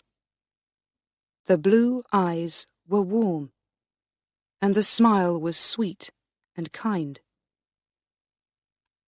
The young woman took the shoes out of her bag and gave them to the boy.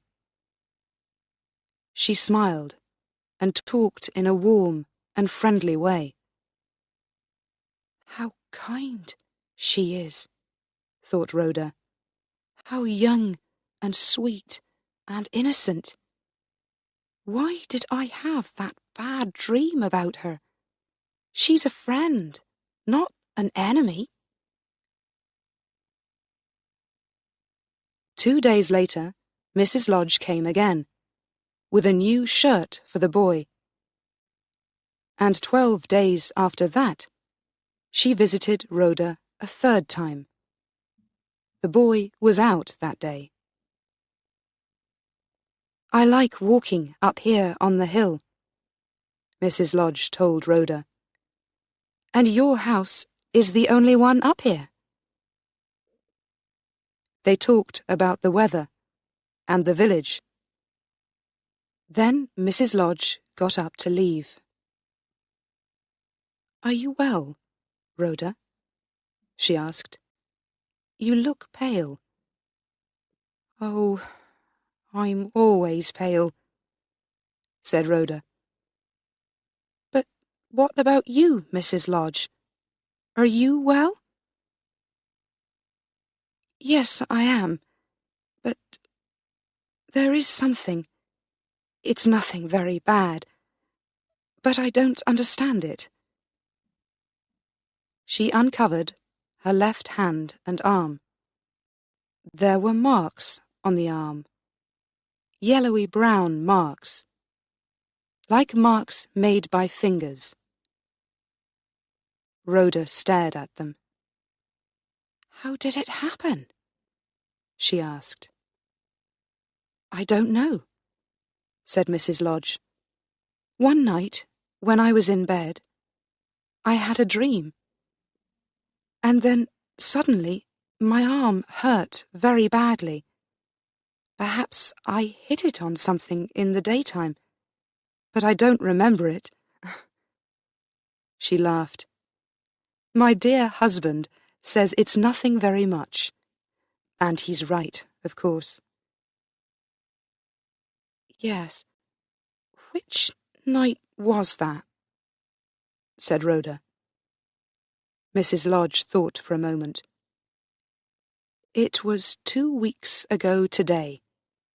It was 2 o'clock in the night. I remember, because I heard the clock." It was the same night, the same hour, as Rhoda's dream of the phantom. Rhoda remembered the terror of it, and felt cold. "How can this be?" she thought, when Mrs. Lodge left. "Did I do that? But why? She is innocent and kind. I don't want to hurt her. And how can a thing like that happen? Only witches can do things like that."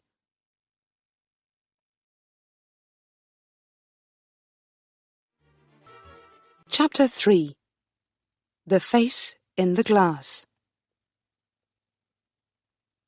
The days went past, and Rhoda Brooke was afraid to meet Mrs. Lodge again.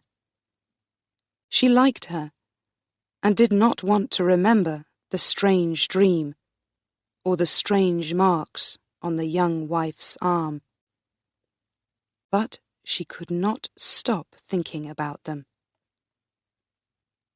One day they met on the road from the village. They began to talk, and after a minute or two, Rhoda said, "How is your arm, Mrs. Lodge? Is it better now?" No, it isn't. It's worse than before. Sometimes it hurts very badly. What does the doctor say about it? Asked Rhoda. He doesn't understand it. He just says, put the arm in hot water for 5 minutes twice a day. Well, I do that, but it doesn't help. Can I look at your arm? Asked Rhoda. Once again, the younger woman uncovered her arm, and Rhoda stared at it. The arm was thinner and a little withered, and the marks looked more and more like marks made by fingers. Rhoda remembered her dream, and the feel of the arm under her hand, in just the same place. It looks like the marks of fingers, Gertrude Lodge said. She tried to laugh. My husband says they are a witch's marks. A witch put her hand on my arm, he says, and it's killing the flesh. No, no, said Rhoda quickly. She felt cold and afraid. Don't listen to those old stories. The young wife's face was unhappy. No, but, you see, I think he begins to love me less because of these marks on my arm. Men always like their wives to be pretty, don't they? Some men do, said Rhoda. But don't show him the arm. Cover it all the time, and then he can't see it. Ah, but he knows the marks are there. Gertrude looked away, but Rhoda could see the tears in her eyes. I hope your arm is better soon, Mrs. Lodge, she said quietly. She said goodbye and began to walk home. She felt sorry for the poor, innocent young wife, and did not want to hurt her. But she did not feel sorry for the husband. She walked home, thinking about him. So, Farmer Lodge, she thought, you loved me once, but then you left me and did nothing to help me. You wanted a new, younger and prettier woman for your wife, but she is not so pretty now, is she? The next day, Rhoda walked home from the dairy after evening milking at the usual time. She was nearly at her house when she saw Gertrude Lodge behind her. Rhoda went down the hill to meet her. Oh, Rhoda, called Gertrude. I wanted to see you, to ask you. Her face was pale and worried, and she held her left arm with her other hand. Somebody told me, she said, about a man at Egdon Heath. They don't know his name, but they say he is a famous wise man and can help people with things like this. She looked down at her left arm and then looked at Rhoda with hope in her eyes. They say you know about him, this wise man. Do you know his name? Perhaps they mean Mr. Trendle, Rhoda said slowly. She felt ill. This man, Trendle, people said, could do many strange things. He could understand dreams. He could drive phantoms out of houses. he could stop the work of witches. "I am not a witch," she thought. "I am not. I do not believe in these things." Gertrude watched her. "You know him," she said. "I can see it in your face. Of course, I don't believe in wise men. What can they do? But, well, I can just go and see him. Is it far to his house?" "Yes, about 5 miles," said Rhoda. "Well, I must walk there. I cannot tell my husband about this. Can you come with me, Rhoda, to show me the way? Perhaps tomorrow afternoon?" "Oh, no, Rhoda began. "Please," said Gertrude. And in the end, Rhoda could not say no. Mrs. Lodge was good and kind, and she needed a friend's help. But perhaps a wise man could see into people's dreams. Rhoda did not want to meet this man, Trendle, and she was afraid. The next afternoon, she met Gertrude by the trees near her house, and they began the long walk across the hills to Egdon Heath. It was a cold day, and the sky above the hills was dark and unfriendly. They found Mr. Trendle's house outside the village. He was at home when they arrived. He was an old man with grey hair, and he looked long and hard at Rhoda when he saw her. Mrs. Lodge told him about her arm, and he looked at it carefully. "No, doctors can't do anything for this," he said. "This is the work of an enemy." Rhoda moved away a little. "An enemy? What enemy?" asked Mrs. Lodge. "I don't know," said the wise man, looking at her. "But perhaps you do. I can show the person to you. Do you want me to do that?" "Yes," said Gertrude. "Yes, please show me." Mr. Trendle took Gertrude into another room, but the door was open, and Rhoda could see into the room. The wise man took an egg and did something to it. Then he put a glass of water on the table and carefully broke the egg open. The white of the egg went down into the water, changing to a milky white colour and moving slowly round and round. He put the glass in front of Gertrude. "Look down into the water," he said. "Look for a face." Gertrude stared down into the water. "Do you see a face?" the wise man asked quietly. Gertrude whispered something, but Rhoda could not hear. She turned away from the door. When Mrs. Lodge came out, her face was pale, paler than Rhoda's.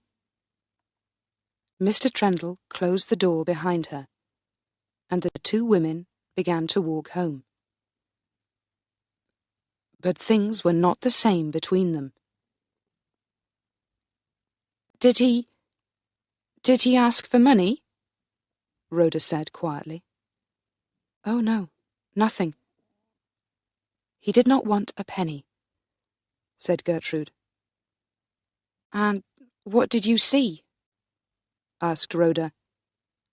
"Nothing. I don't want to speak about it. Gertrude did not look at Rhoda. Her pretty young face looked 10 years older, and was now more like the face of the phantom in Rhoda's dream. They did not speak for a long time. Then Gertrude said suddenly, "Did you want me to come here and see this wise man? How strange of you." "No, I didn't. But now I am not sorry we came." For the first time since her dream, Rhoda felt a little pleased. Life was cruel, she thought, and Gertrude Lodge must learn that lesson too. On the long walk home, they did not speak again about their visit to the wise man. But other people did, and whispered stories about it in all the farms and dairies. Mrs. Lodge could no longer use her withered arm to do anything, and people began to put the word witch in front of the name Rhoda Brooke. Rhoda said nothing to anybody about the phantom of her dream, but her face got thinner and paler. And in the spring, she and her boy left their house and went away into the hills in the west. Chapter 4. The Cure for a Curse. 6 years went past, and Mr. and Mrs. Lodge's married life was not happy. The farmer said little, and did not often smile. His wife had a withered arm, and there were no children to call him father, and to run laughing around the farmhouse. He thought of Rhoda Brooke, and her son, his son. But that was the past, and he could not change it now. Gertrude Lodge was a different woman too. She was only 25, but she looked older. Once a happy, smiling woman, she was now sad and worried all the time. She loved her husband, but he no longer loved her, and she knew it. 6 years of married life, and only a few months of love, she sometimes whispered. Her left arm was no better. She tried one thing after another, but nothing helped it. Some of the things were a little strange, and her husband did not like them. "You think too much about your arm," he said. "You need somebody to talk to, somebody to be around the house. At one time there was a boy. I wanted him to come and live with us. But he is too old now, and he went away. I don't know where." Gertrude knew about this boy now, and all of Rhoda Brooke's story, but she and her husband never spoke about it. And she never said anything to him about her visit to the wise man of Egdon Heath, or about the face in the glass. She wanted so much to find a cure for her arm.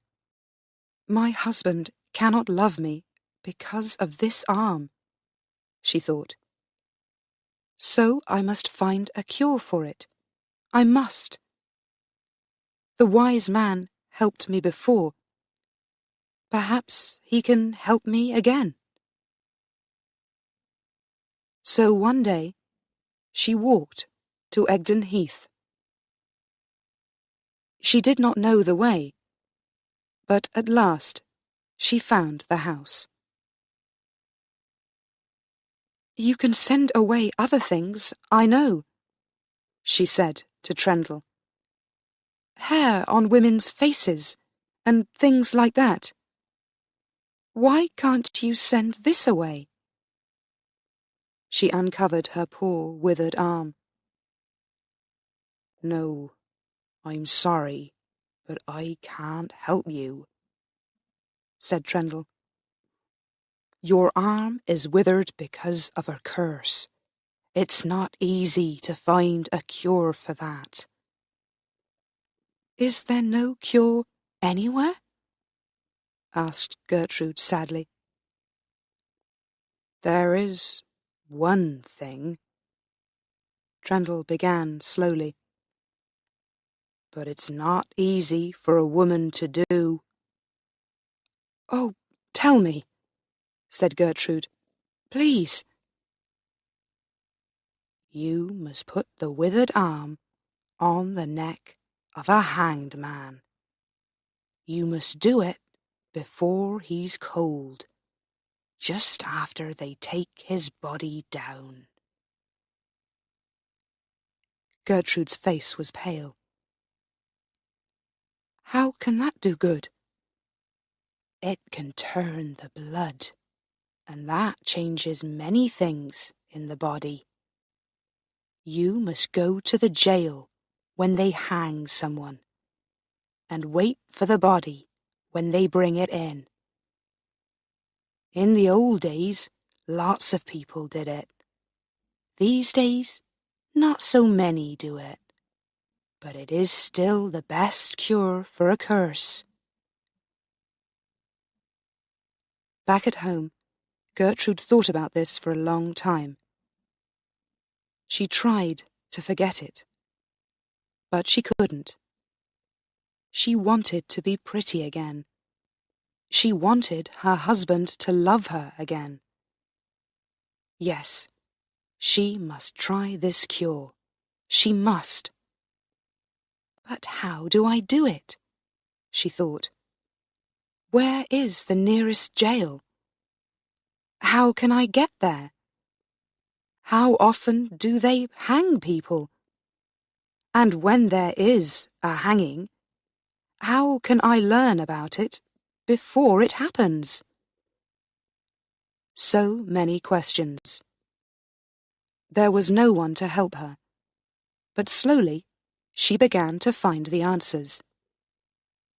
She asked careful questions in the village, because country people always know everything. One old man was very helpful. "The nearest jail is at Casterbridge, 15 miles away," he told Gertrude. "They have trials there every 3 months, and there's usually a hanging after the trials. Some poor man or boy takes a cow or a sheep or just some bread, and they hang him for it. Lots of people go to watch the hangings. I don't know why." The next trials were in July, Gertrude learned. She asked her husband about them, but Lodge said very little. He was colder to her than usual, and she did not ask him again. He was often away these days, so she did not see much of him. July came, and Gertrude went to see the helpful old man in the village again. "Just one hanging this time," he told her. "It's for arson, I think. They're going to hang him next Saturday." Gertrude walked slowly home. "I cannot tell my husband about this cure," she thought. "And how can I be away from home for 2 nights? What can I say to him?" But in the end, it was easy. On the Thursday before the hanging, Lodge came to her. "I'm going away for 3 nights," he said. "It's about farm work, so you can't come with me." "That's all right." Gertrude said quietly. I'm happy to stay at home. They said nothing more, and on Thursday, Lodge drove away in the carriage.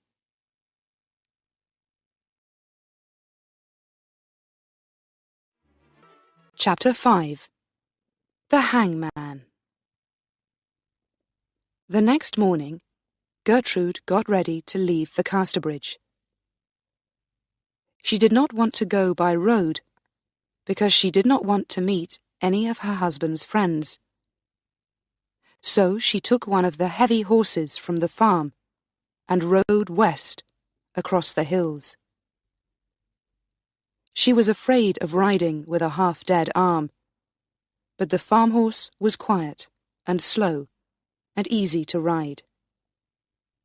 He carried her uphill and downhill, past rivers and through trees, moving west all the time. The sun slowly went down in the sky, and it was nearly 8 o'clock when Gertrude stopped for a moment at the top of a hill. It was the last hill before the town, and she could see the roofs of Casterbridge below. There was a big building on a hill at the end of the town, with a white roof. She knew this was the jail, and she could see a lot of workmen on the roof. What are they doing? She thought. They're building something up there on the roof. Oh! Suddenly she understood, and quickly turned her eyes away. It was a warm summer evening, but she shivered with cold. Tomorrow they're going to hang a man on that roof, she thought, and when he is dead... She shivered again. But then she remembered her husband's cold words, and his unsmiling face, and she rode on, down into the town. She found a room to stay for the night, and then went out into the town. What do I do now? She thought. How can I get into the jail tomorrow? Who must I talk to? The men at the jail, or the hangman? She was afraid to go to the jail, so she went to find the hangman. He had a house down by the river, a boy in the town told her. When she found the house, she stood outside for some minutes, afraid to go to the door. Then the door opened, and a man came out.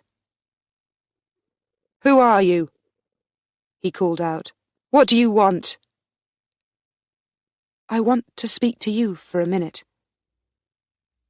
He came nearer and looked at her. "Well, well, that's a pretty face," he said. "Come into the house." They went inside. Davis, that was his name, was a hangman on some days, but a gardener on other days. "Is it about gardening work?" he asked Gertrude.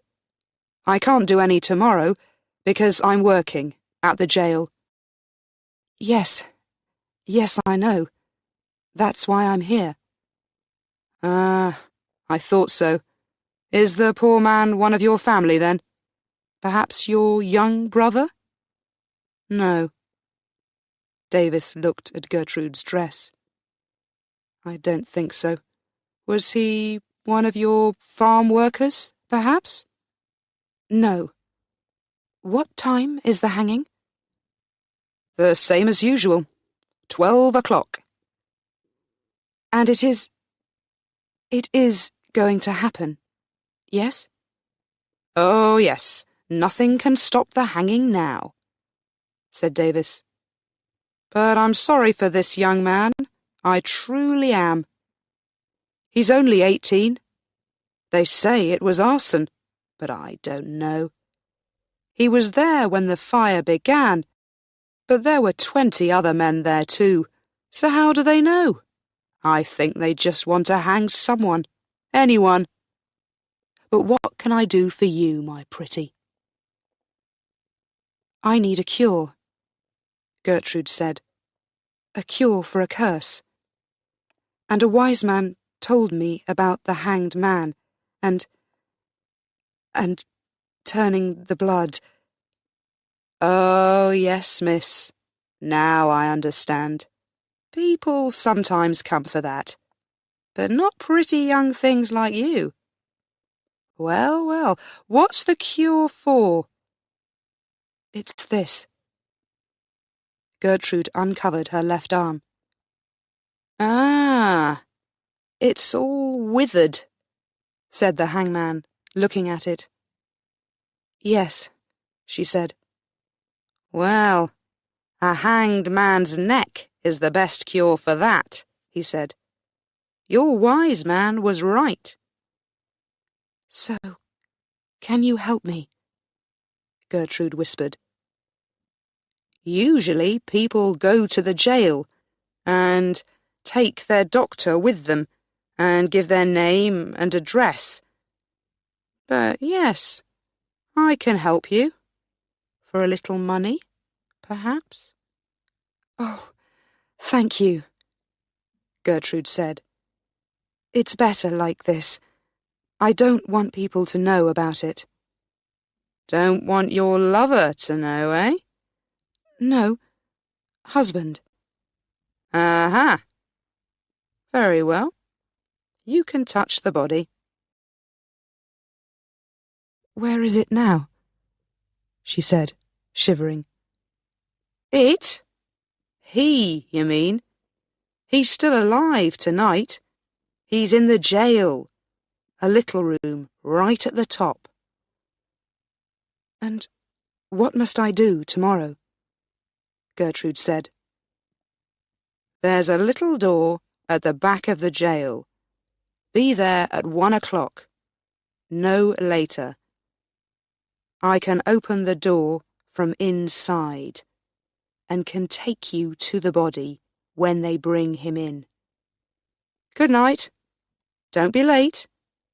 And you don't want people to see you, so cover your face. Good night, my pretty.